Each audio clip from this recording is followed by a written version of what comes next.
Morning, this is the Eager Beaver Show. You are listening to a True North Eager Beaver Media Incorporated podcast.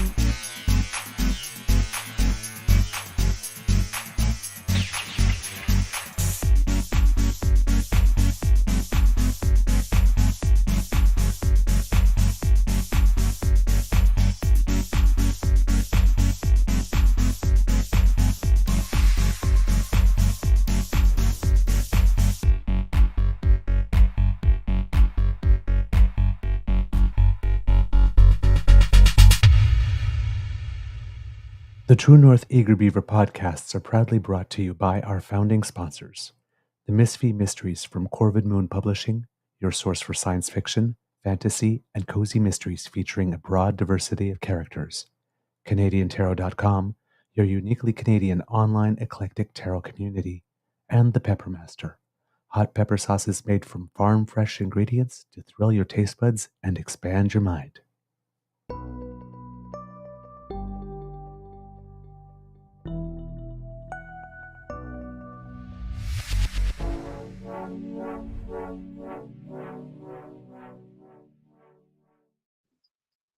Well, good morning and hello, kids, and welcome to season 3 and episode number 267 of the Daily Beaver Morning Show. Here on 367. That's what I said. I thought you said 2, sorry. I said 3 on the Crier Media Network. Yeah.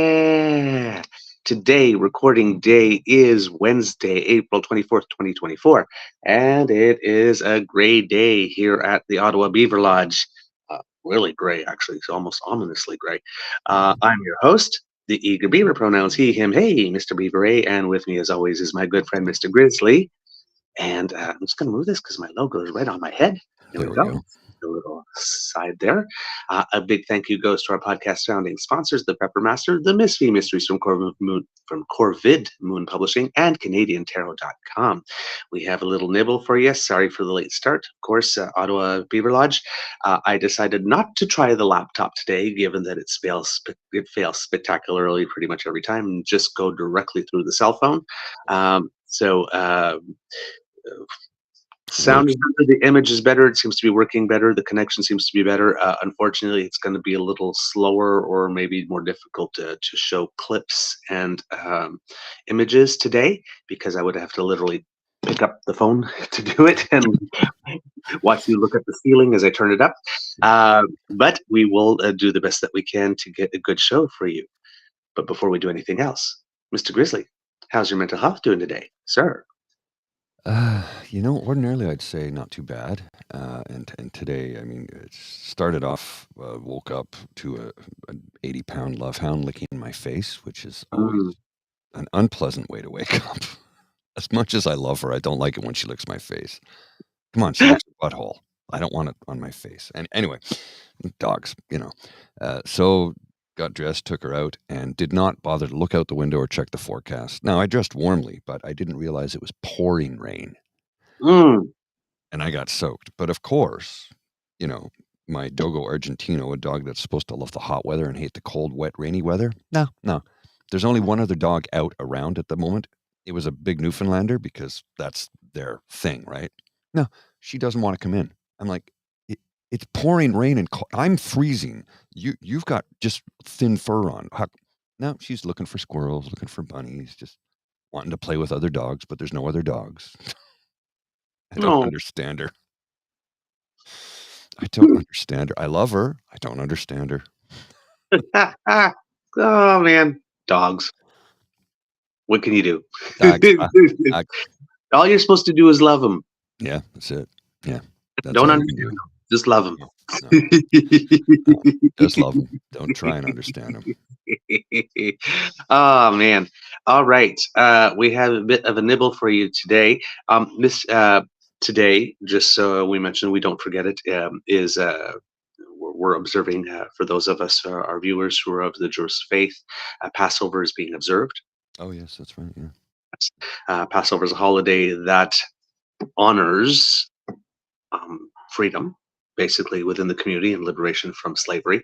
So it's one of the more important observances on the Jewish calendar, which kind of makes it such that protests that we're seeing going on in campuses in the United States, which are gladly or happily coming to an end because it is the end of the spring semester.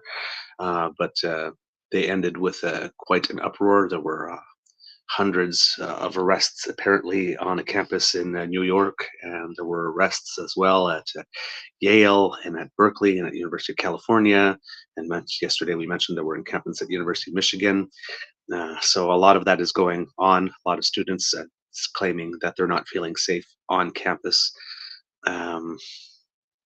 As we noticed, some of this is happening in Canada too. We haven't heard too much about stuff going on campus, but we had a big pro-Palestinian rally on Parliament Hill over the past few days that unfortunately had some people glorifying October 7th, which again is one of the types of activities that certain people choose to engage in that make fellow Canadian citizens feel unsafe.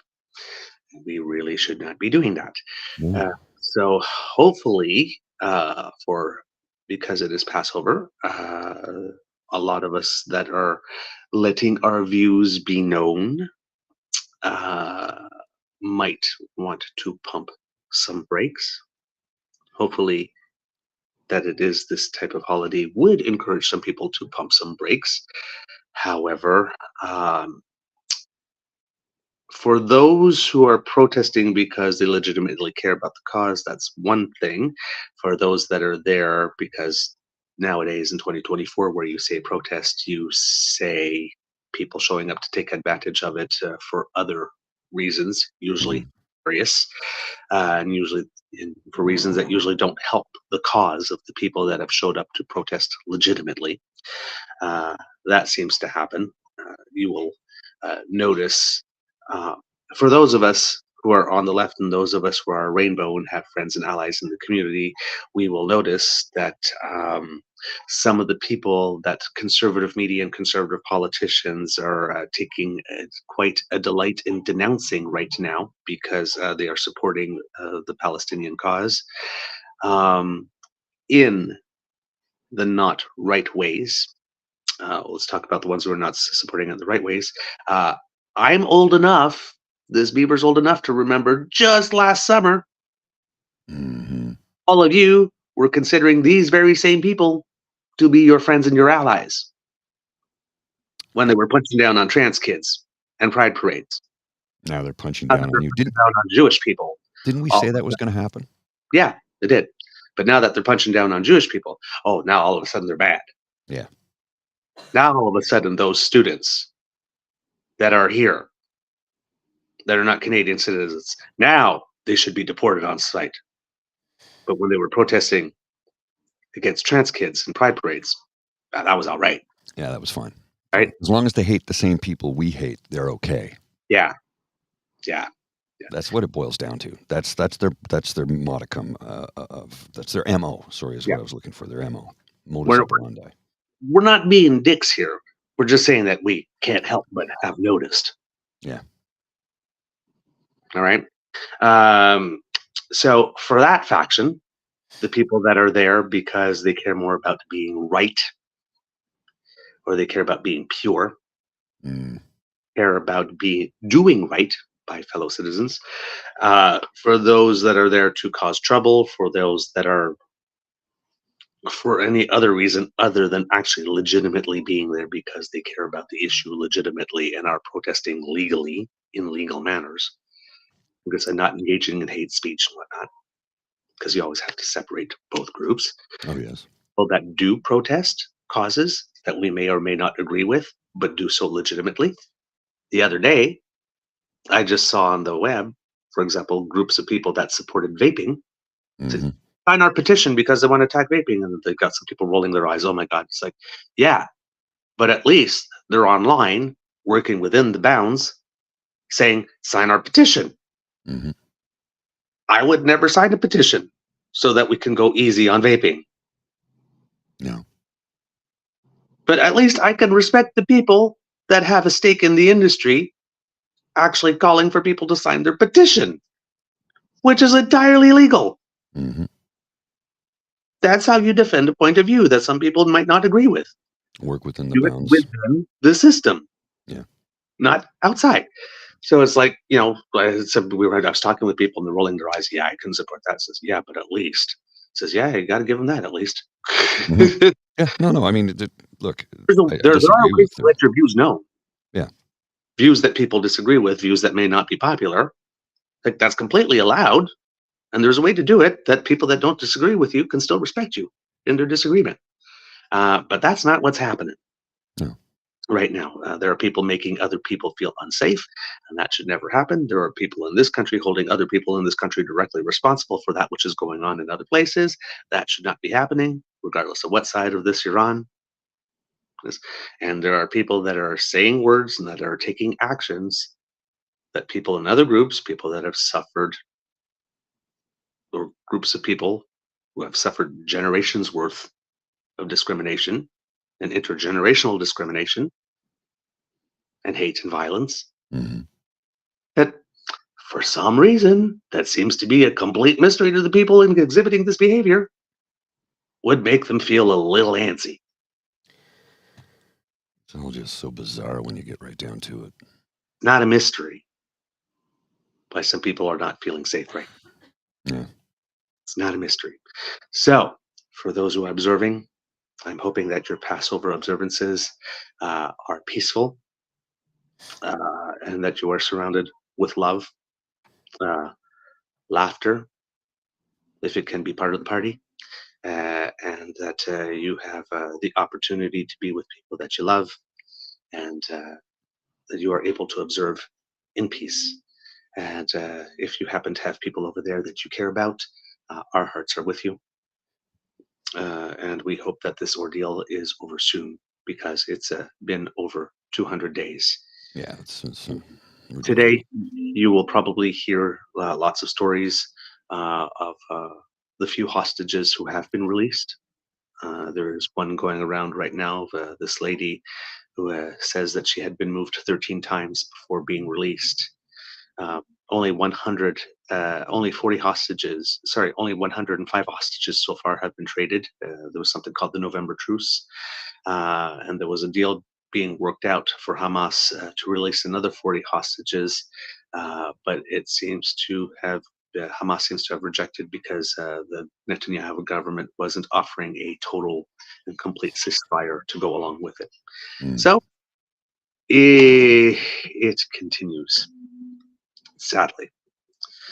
Along with that, for those who are observing, news that will be hitting hard, there is news of 2 mass graves that have been found near hospitals.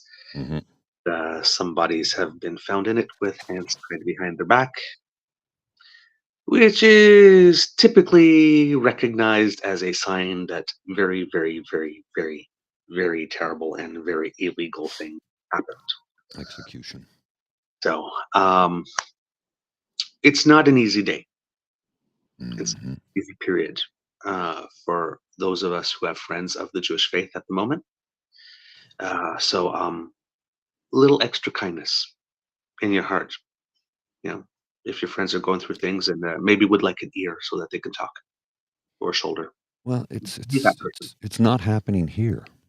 It's not happening here in this country. These crimes, this war, this thing that's taking place, this genocide, whatever label you want to slap on it, it's not happening here. There's very little we can do to stop it. Truthfully, there's nothing we can do to stop it. All we can do is say we disagree with it. And that's it. We don't have the power to stop this. Yeah. The one country in the world that could stop it is the United States. But then they'd look like autocratic dictators if they did, by walking in and just saying, that's it, no more. They can't invade Israel and tell them to stop doing that, which is why they haven't. Yeah. Israel could stop. Gaza could stop. Well, Gaza's not doing a damn thing. That's Hamas. But Hamas could stop. Israel could stop. But none of them want to, because you've got a few rich old men who want to keep this battle going. And in the process, innocents die every day. And they don't give a shit. As long as it furthers their cause and pads their bank accounts, they don't give a damn. And there's not a friggin' thing we can do in this country to stop it. Yeah. Go ahead and protest all you want. It's not going to change anything. Like I said early on in this thing, the only thing that a country like Canada can do is try to walk the middle road in such a way that when there is something that happens, an event that happens in time, where a lot of the world pressure would come upon Israel, if we're talking about applying pressure on Israel specifically, to be able to come in and still have their ear. That's what the United States has been doing. It has been working more or less. Still hasn't been a full-out incursion into Rafah, which is what the United States is really trying to avoid. Sort of like a ground invasion. I think that the United States has indicated they would be okay with a bombing campaign and stuff like that, but an all-out, ground force going into there, they're not all that keen as well with regard to responding to what's going on. The little skirmish between Iran and Israel, the latest one, it seems that while there are still some tit for tat retaliations, they are declining in scale and in severity. So it looks like maybe the United States has been able to get Netanyahu's ear and bend it a little bit on certain things. But his public position still is that can't stop, won't stop. So, and Hamas is the same thing. It's we still have some of the hostages, and we might be willing to release 40 of those who are remaining, but we want a complete and total ceasefire before we do that. And Israel, at least with the dynamic way things are and the stakes the way they are now, and the potential consequences being what they are now, the government of Israel seems quite content with wanting to take on that cost. So, again, until anybody's listening, all we can do is basically be in their ears and saying, please don't do this. And then when they share with us what it is they want to do, and we see that it's terrible, for us to go, no, not that, and try to convince them to take another path. But we're still in the phase where nobody really is listening. Unfortunately. Sadly. So down we go. Down we go. The whole world. Down we go. Nobody is spared. In other news going on, it appears there's a little controversy with regard to the federal government's buyback program for weapons that are now banned. The federal government had planned to use the mail system to collect all the assault weapons, assault-style weapons it banned back in 2020, but sources say that Canada Post has served notice that it will not take part. Which is probably a good idea, because that would give a whole new meaning to the word going postal. Perhaps. Right? However, there's a history of that. There is a history of that. Not so much in Canada. But but still, it's like, I think maybe the post office was going, maybe we shouldn't get involved with this because going postal is a thing, and maybe we don't want to attach ourselves to. That's my thought. If that's what it is, that's not what Canada Post is saying. Well, of course they wouldn't say that. They would never say that. No. Canada Post is saying that it's worried about the safety of the employees who would have to deal with owners who would be irate about having their property confiscated, which makes it really interesting to me, because unless the employee from Canada Post is going to someone's house to actually pick up the firearm to put it in the mail on behalf of the person, I don't see how that situation would ever arise. It's not like the mailman or the mailwoman's going up to the door and said, your weapon, please. That's not how it works. You have to take it into the post office and hand it in. Yeah. That's the process. So that is, I can understand the legitimate concern in that sense, but that's not how it's going to work. How it's going to work is you go to the post office, they give you some money, you hand over the firearm, bye-bye, have a nice day. Yeah. The other reason why this objection to Canada Post doesn't really make sense is because Canada Post sure has no damn problems shipping the weapons when they are purchased. I know, funny. Yeah, funny how that works, huh? Just So, it seems to me that there's somebody at Canada Post or some certain somebodies who might be on the board who have suddenly decided that on this issue, it is their job to supplant the will of the people Mm. as So it expressed by seems. our government in the House of Commons. So I have a feeling somebody might be being fired soon. Well, and what Pete's saying is similar to what they did in Australia back when they had a buyback program, except they handed it into the local police. And we have had the program here in the city of Ottawa over the years. They called Pistols for Pixels.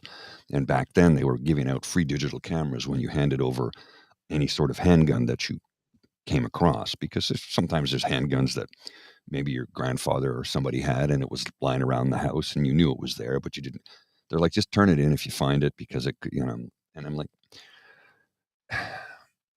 we don't Now, have a right to own weapons in this country. We don't have a right to own firearms. It's not a right in this country. It is a privilege, and it is a privilege that can be rescinded if you do not observe the rules and regulations involved with it. Because although if you are a farmer, it is a tool, but it is also a weapon of death. So the rules and regulations are put in place so that people don't harm themselves, let alone others. yes. Now, it seems that the whole reason for which, because you mentioned the police and returning them over to the police, it seems that the whole reason that the federal government had to turn to Canada Post in the first place is because the chiefs of police said that they don't want to be involved with the buyback program either. Yeah. Thank you, police officers, for working so hard to serve and protect. Thin blue line, my arse. You do realize, police officers and chiefs of police and organizations of organizations of chiefs of police, that these weapons that you refuse to collect can be used against you? Yeah. In the line of duty? Y'all just lost your mind because an officer got killed in the line of duty because he got run over by a car in a parking lot. You think you might want to lose your mind because people would be using weapons against the police force and that you would want to be doing everything you can to get those off the street, but I guess not. Yeah, I don't understand it. We have two institutions. We have our chiefs of police, we have our police forces, and we have Canada Post, who do not want to help keep Canadians safe and do not want to participate in executing a law that has been passed on our time and on our dime and in our name to keep us safe. Maybe y'all don't really want your jobs. Well, it's all very bizarre. Seems to me. Now, yeah, that's not the RCMP. That's like city chiefs of police, not detachments. They could turn them into the local detachment of the Royal Canadian Mounted Police. I don't know why they're not working with the RCMP or in Ontario the OPP at a minimum. Yeah. Now, the Prime Minister is saying we are going to do everything to make sure they remain illegal and that people be fairly compensated for something they bought back when it was perfectly legal to do so. Mm-hmm. Gun advocacy groups want the government to force Canada Post to do it, saying we don't really understand their safety issue, so we don't take no for an answer. Mm-hmm. But understand their safety issue either, by the way, just so you know. And it seems that well, one of the reasons police officers they're saying on the street, well, and anyway, I just heard a media interview and they're saying, well, and is that going to mean that we don't respond to that mental health call for the person in crisis in the middle of the street because police officers are now tied up going to collect guns that are no longer legal to possess?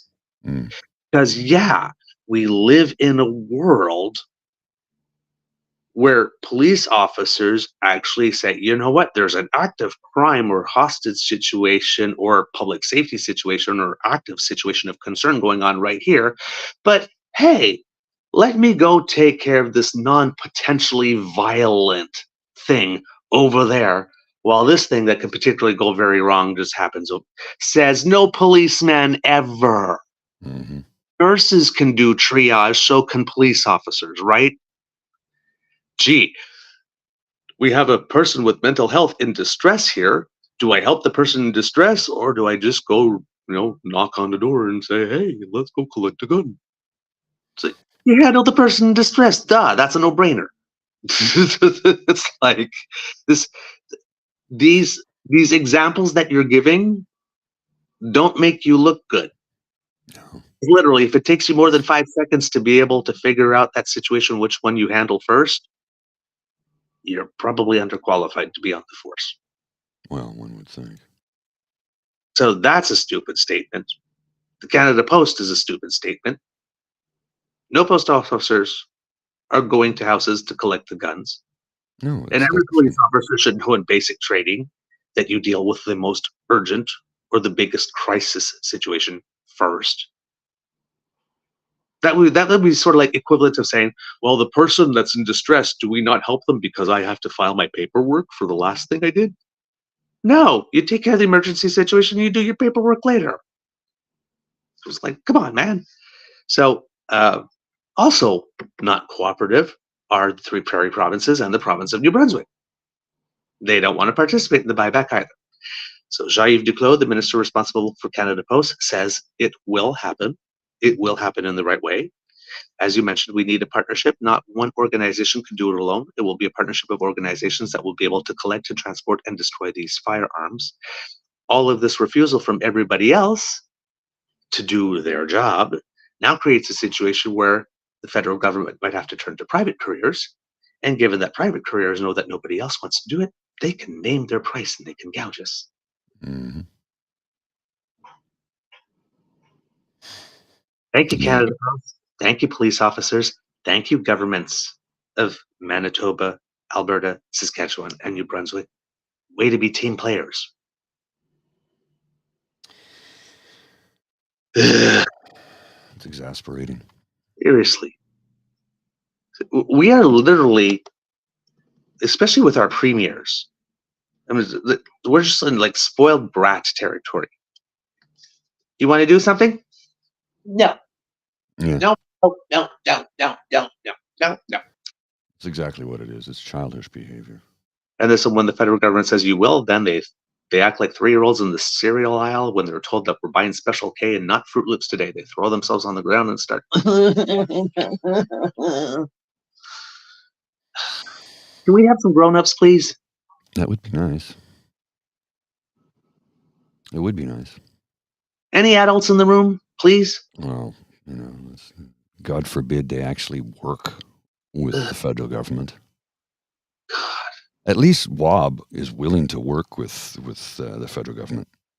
He will. I mean, he will bring up his objections and he will, bring up his points and say why he disagrees with certain things.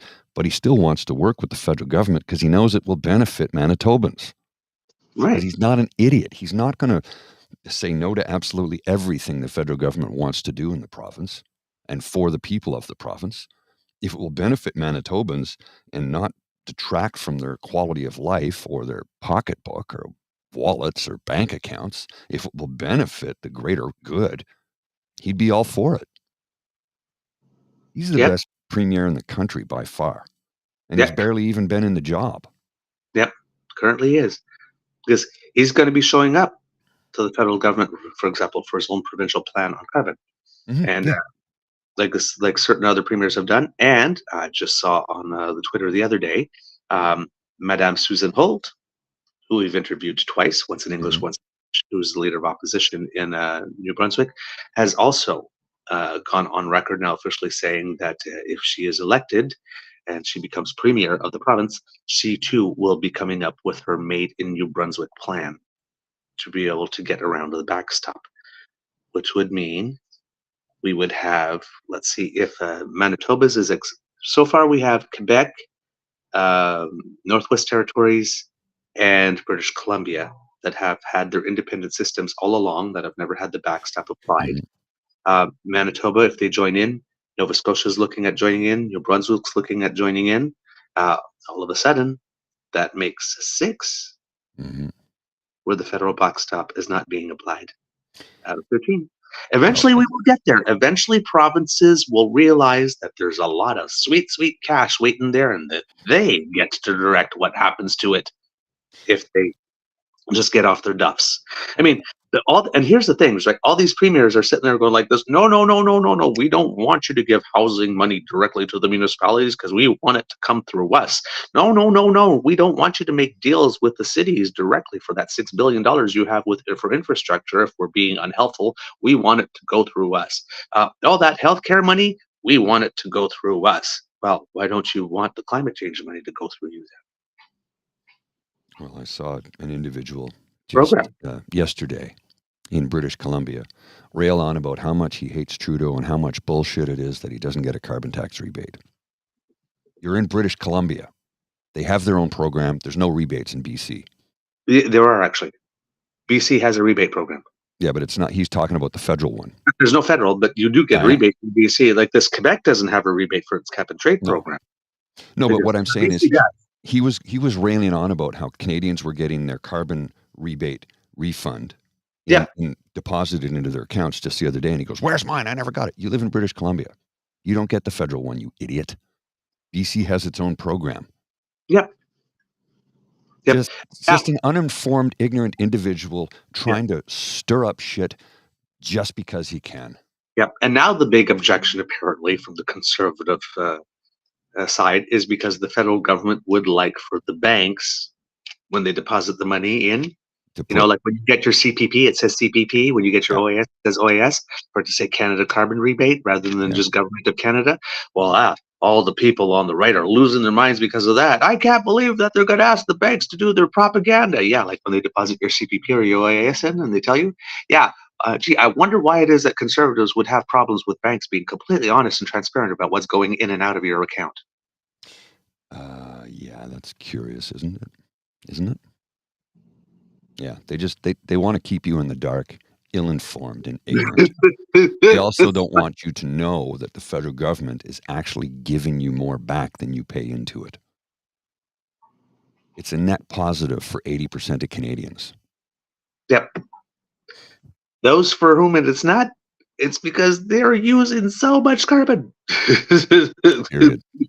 Period. They've made the choice that they could take the hit. Mm-hmm. And they have chosen to do so.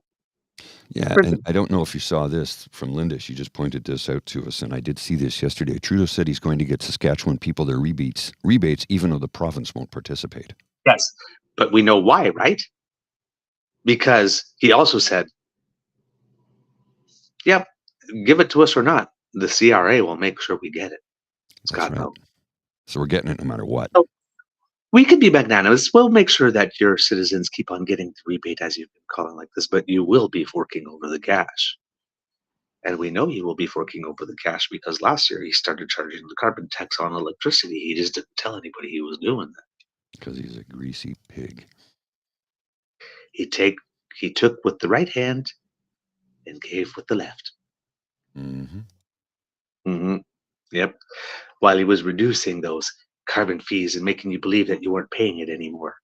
Because he made sure that you were still paying it. He just hid it.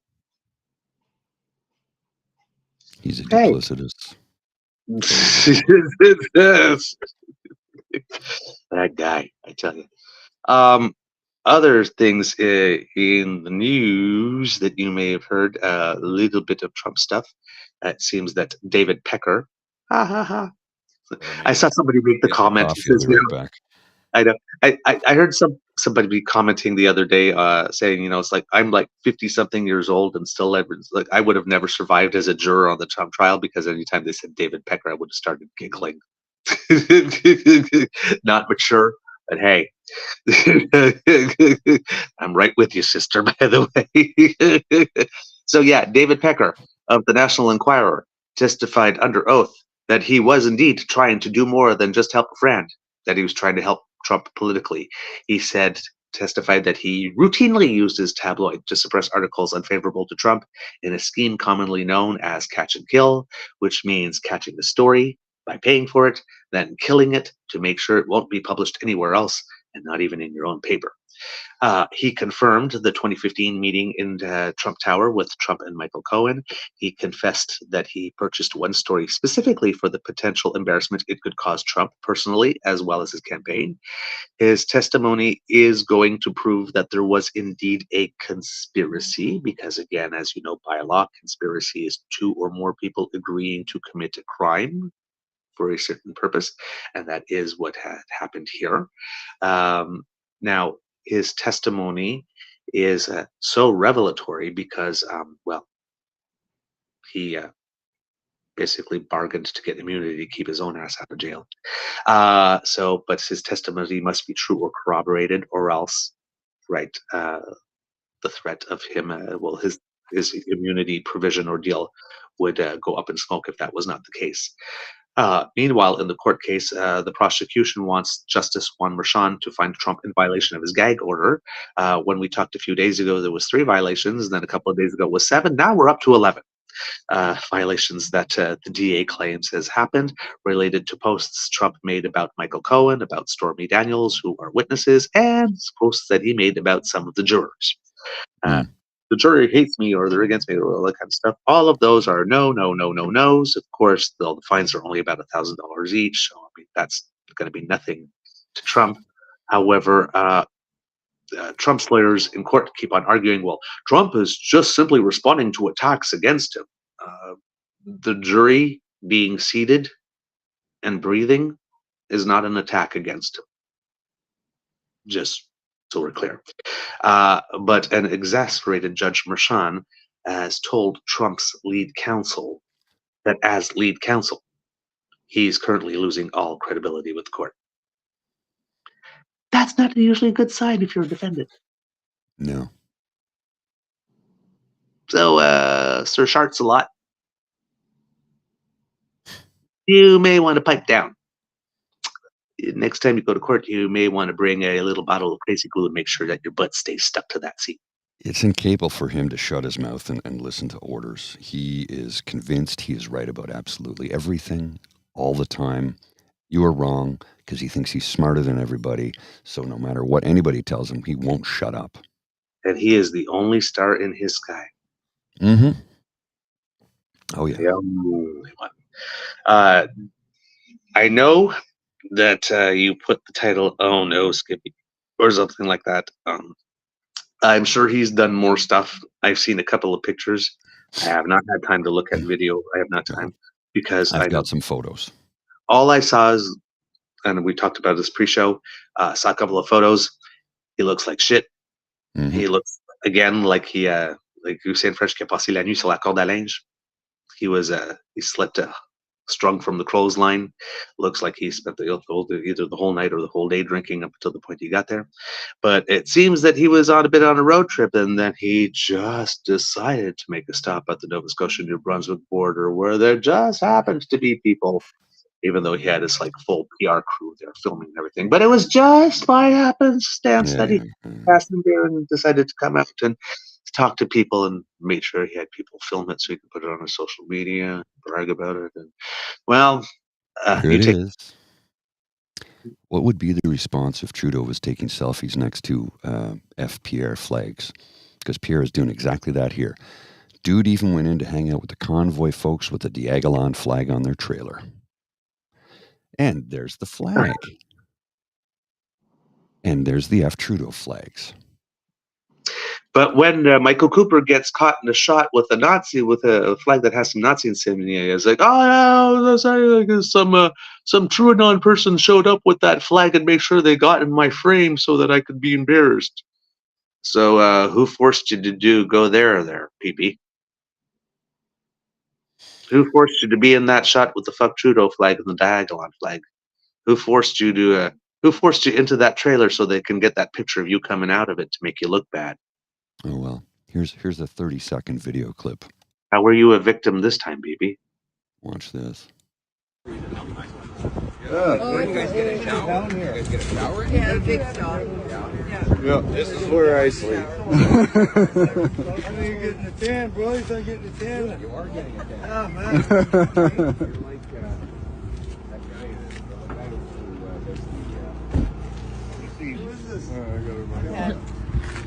Me. Pierre Polio. Me. Is it? You? Yeah, we're going to axe the tax. Yeah. A good old-fashioned Canadian tax revolt. Yeah. Absolutely. Yeah, mm-hmm. Right on, guys. Right on. Keep it up. And let's bring it home. A good old-fashioned Canadian tax revolt? When's the last time we had one of those? It's become old-fashioned. Yeah, this is what I'm thinking. When have we ever had a good old-fashioned tax revolt? Do we have a long tradition of this in this country? I missed that in history class.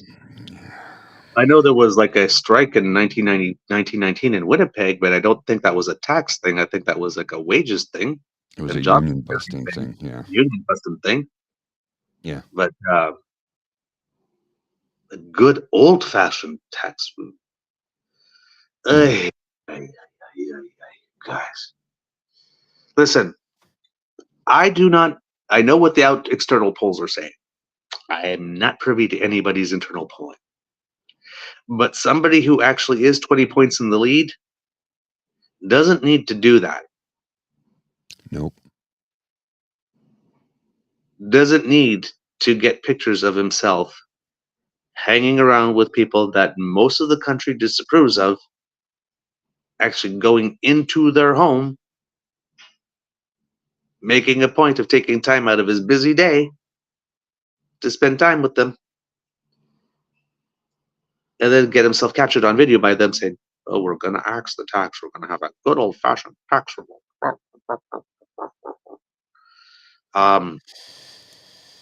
Yeah, not good.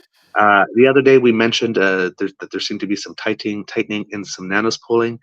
Frank Graves of Ecos is also noticing that he's seen some tightening. His latest top-line numbers show that the gap between the Conservatives and Liberals is now under 10%. Not much, but under 10. And I went back to look at the 338.com poll aggregator, and the last time a polling company of any kind whatsoever showed a poll with the Liberals within 10 of the Conservatives was last January. It was Ipsos. One poll. The time before that was last September. So if that is indeed a trend that's happening, all these things that you see online is, for a party that's supposed to be leading by 20, they sure aren't campaigning like they're leading by 20. Maybe it's because they're not. Because, yeah, when you're leading by 20, it's like political strategy 101. Do not be seen anywhere with anybody that could be remotely controversial. That's when you, like, from a distance, put your hand out and tap them on the head and go, yeah, I'm still with you. But like from a far distance, like you pat them in the head in Corner Brook while you're in Tofino. Right.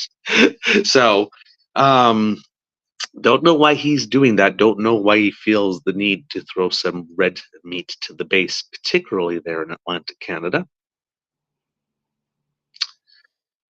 But this is weird and inconsistent behavior with the narrative that's being pushed of him being inevitable.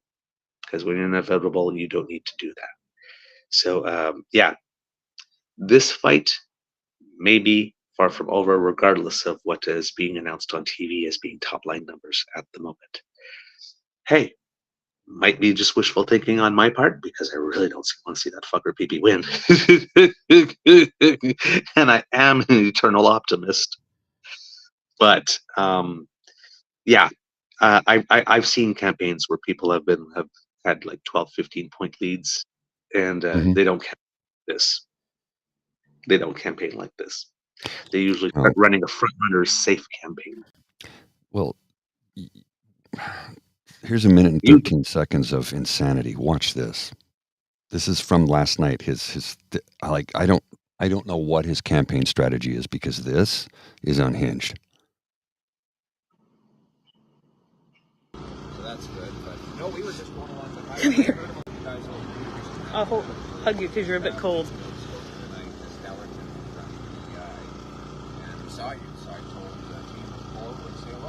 Totally negative. All you hear on the news, but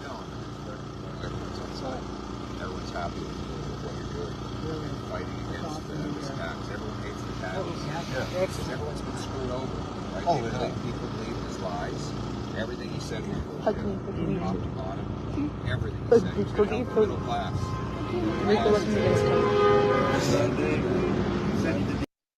I don't know if you could hear that or not, but I wasn't able to make any of that out now. okay. What he says is, somebody pulled the quote.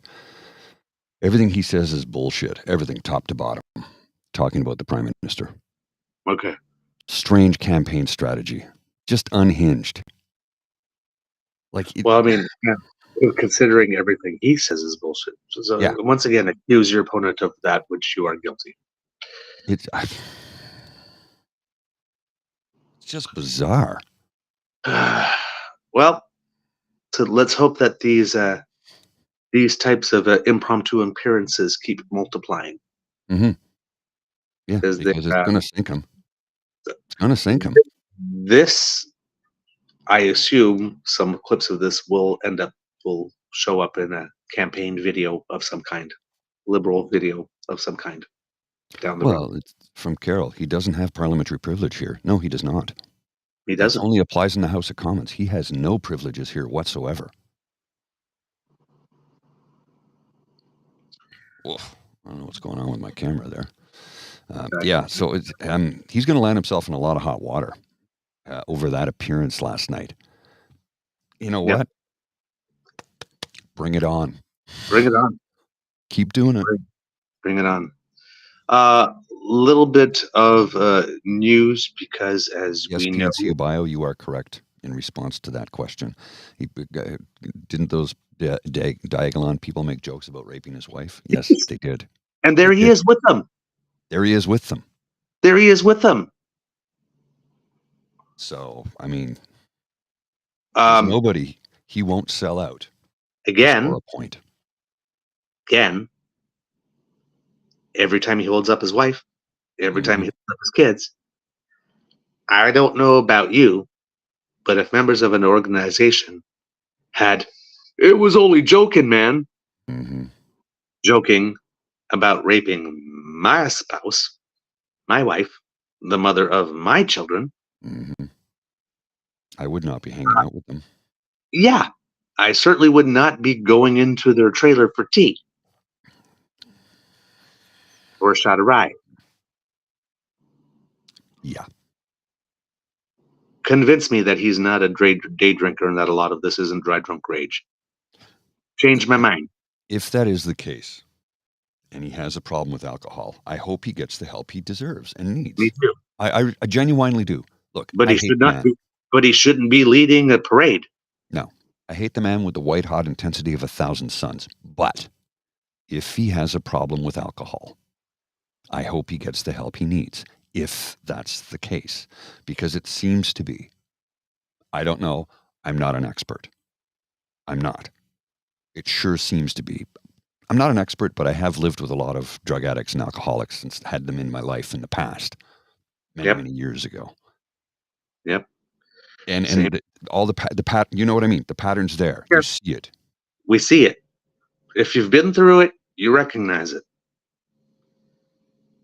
So, but yeah, Anna, if you're watching, girl, you might need to respect yourself. Because if that was my husband hanging around with people who threatened or joked about raping me and was going into their homes, as soon as he got home, there would be divorce papers on the table. That's not how you stand by your man. Or in this case, Cal's correct about this, right? Mr. Cal is correct about this. He already sold out his adopted father. Who else is in line?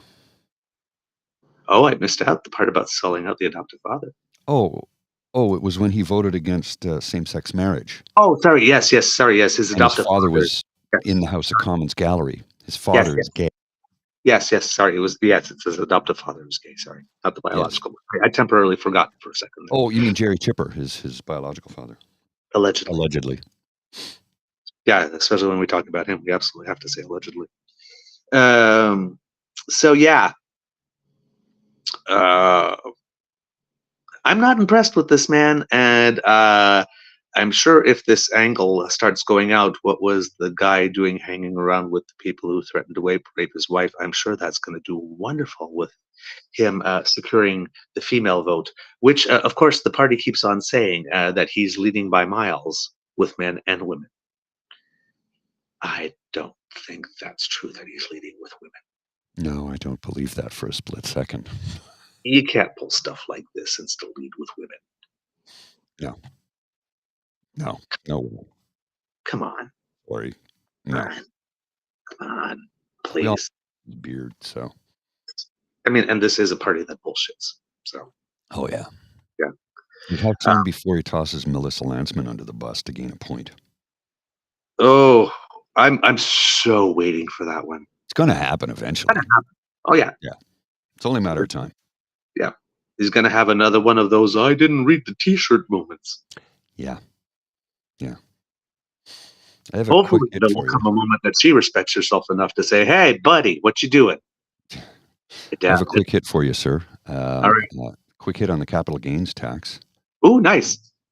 This Is it is back from to the back? report on business yesterday in the Globe and Mail. Let me just pull this over so I can read it a little bit better. Whoops, there we go. From yesterday's Globe and Mail report on business in page B4 in the business section, opinions and analysis. The sky won't fall from capital gains rate hike. Ottawa's update to the taxable amount will not deter people from starting companies. And this is an opinion piece written by Duncan Rowland, founder and CEO of Migrations ML, a Toronto-based capital markets startup. Interesting. I'm old enough to remember when the land transfer tax was rolled out in Toronto. Doomsayers said it would kill the housing market, but it didn't. People still wanted to live in Toronto and would pay almost any price to do so. I'm just going with some highlights from the story. Anyone who tells you I would have started a company, but then the capital gains rate was increased is full of it and looking for excuses. Can you imagine the VC portfolio manager telling their investors, sure, we could have made $10 million from this investment, but by not investing, I help us avoid paying an extra $700,000 in tax. I'm like, yeah. Right? Right. I thought you would appreciate that. Oh, man. Well, here's something you might appreciate, What's Mr. that? Beasley. While everybody is falling from the skies saying, hey, the sky is indeed fallen here with capital gains, the government of Quebec, again, pay attention, Danielle Smith, because you keep on saying that you want to be treated like Quebec. The Yes. government of Quebec has announced that it will be matching the federal policy on capital gains when it Yes. comes to provincial treatment of capital I gains. did see that.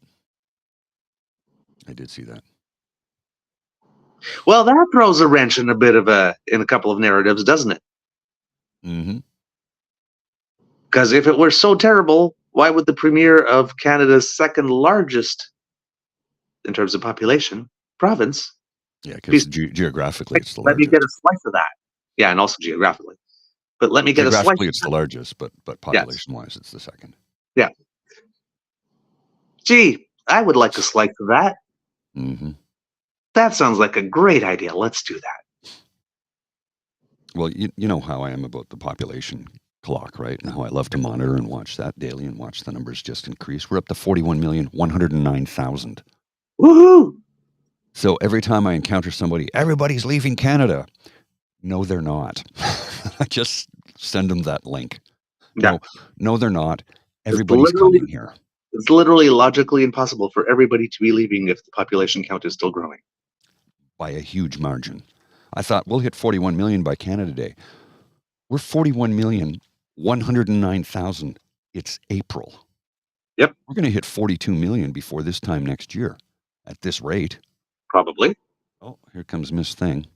Yep. How much time do we have? Thank you for grapes. About 5 minutes, sir. 5 All minutes. right. And there was something I had here, and where did it go? Shit, I lost it. Oh well. Well, let's look for it while I'm doing this. Mother always told me to speak good of the dead. Mm-hmm. Some particular person is dead. Good. Good.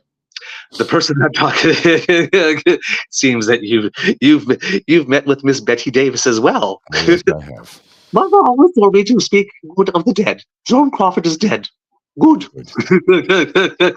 So, Johannes Revoir is dead. Good.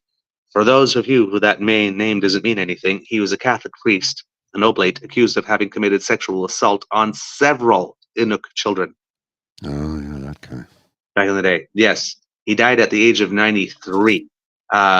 Forever, groups have been trying to bring him back to Canada to have him tried here, but he ran back to France that doesn't have an extradition treaty. They felt safe. Natan Obed, president of Inuit Taperi Kanatami, a man for whom I have all the time in the world, says, I see this as a lasting memory that we will have about the limitations of reconciliation when it comes to the Catholic Church. Belgian human rights activist Lieva Hathburger, who was working with Revoir's alleged victims and family, said, I thought that this death suits the Oblates and their organization very well because now they think the whole issue is buried with Revoir. There are very few criminals from the Catholic Church brought to justice.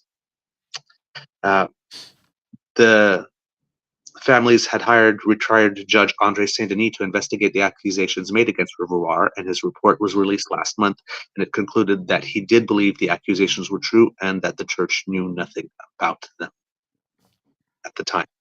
But Possibly. they never got justice for what he did, unfortunately. But at least now they can sleep at night knowing he will not hurt another person ever again because he will soon be compost. Good. Good. Good. Mr. Grizzly, do we have a show? We do indeed, sir. All right, kids and cubs. That's the end of this episode of the Daily Beaver Morning Show. We hope that you love listening to us because we love making this for you. And yes, for those who are wondering, the big boss, Mr. Allister McBear, was supervising, making sure that I met my performance review. Hold on. Yeah, Bear says we did pretty good. We get to keep our jobs for another year. Yay! Because sharing is caring. Please tell your peeps and poops all about us because word of mouth is priceless. And, well, so are you. So there you go. If you'd like to not miss an episode, you don't have to, thanks to the fun, the feisty, the flashy, the fabulous, the fierce Ray Girl. If you scan that QR code, that's right below my chin right now. That will bring you to our pod page site. If you're listening, that's podpage.com/the True North Eager Beaver, lowercase letters with a hyphen between each one of those words. And if you click subscribe there, when we have something that rush off the bandwidth, it comes directly to you. And if you happen to be listening to us on Google Podcasts, I believe that service is going down by the end of the month. So please do make sure that you migrate to another service, and so that you don't miss an episode whatsoever. Because we would miss you. Yes, we really would. Yes. And if you would like to support us in other ways, make like Kit Elaine and go to our True North Eager Beaver Media Incorporated YouTube page, where we have 3 buttons for you. Like, share, subscribe. Hey, make like Kit Cassie and lick the buttons. Lick the buttons in front of your cowboy. Just saying. And if you'd like to support us in other ways, the QR code by Mr. Grizzly's head will bring you to our tip jar, or as we like to call it, the emergency hydration fund here at the Beaver Lodge, where our friends, oh, isn't she adorable?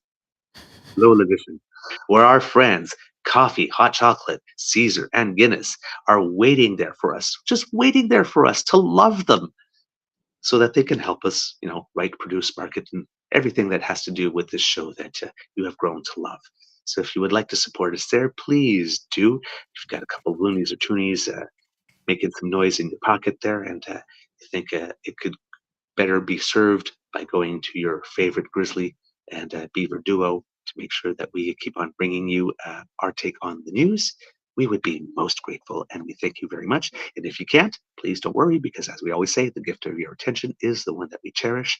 When you share, when you retweet, when you send us stuff, that means a lot to us, and it does help us put the show together and make it better. So Thank you for everything that you contribute. Because democracy is something that you do, write those letters.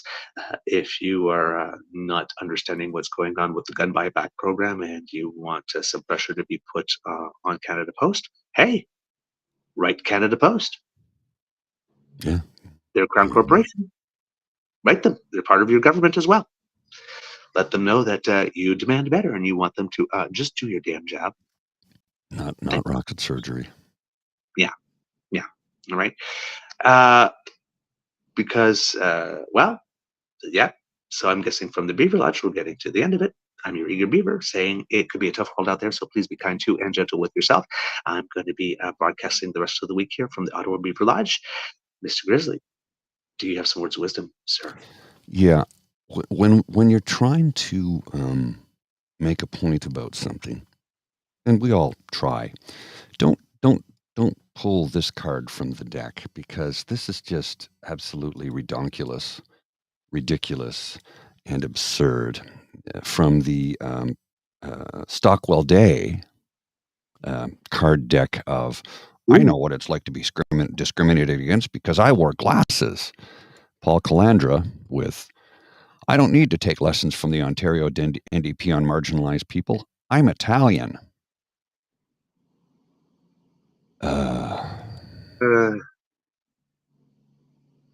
Face palm. Yeah, that was like I think it was like the head of the soccer federation at one point. He was Italian but redhead. Yeah. Something like that. Oh, I know about discrimination. No. No. No.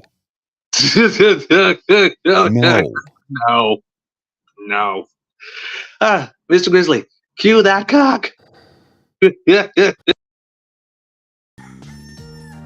You are listening to a True North Eager Beaver Media Incorporated podcast.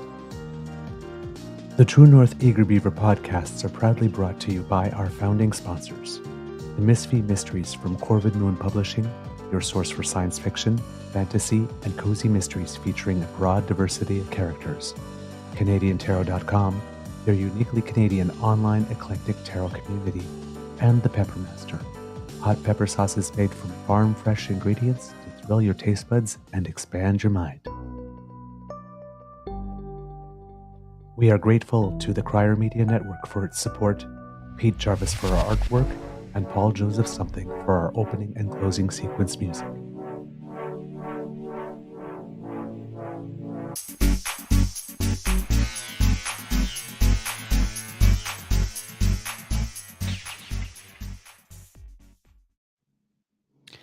Lola Cam.